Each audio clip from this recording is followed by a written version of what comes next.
আমি নাম বের করছি না, আমি তোকে ডাকছি এখানে জলদি চলে আয়। স্যার জলদি কা কাম শয়তান কা হতা হ্যায়। তুই আসবি নাকি যাবো আমি ওখানে?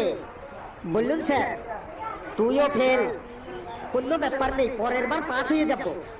পরের বার তুই আর থাকতে পারবি না এই স্কুলে, তাহলে অন্য স্কুলে চলে যাব। আমাদের দেশে কি আবার স্কুলের অভাব? আমাদের দেশের কোনো স্কুলেই তুই আর ভর্তি হতে পারবি না। তো কোনো ব্যাপার নেই, দেশের বাইরে চলে যাব, বিদেশে ভর্তি হবো গিয়ে বিদেশে। তোর ক্যারেক্টার সার্টিফিকেটটা এমন বানিয়ে দেবো না, তুই আর পৃথিবীর কোথাও ভর্তি হতে পারবি না। যেখানেই যাবি সেখান থেকেই তোকে তাড়িয়ে দেবে। তাতেও কোনো ব্যাপার নেই, পৃথিবী ছেড়ে অন্য গ্রহে চলে যাব পড়াশোনা করতে।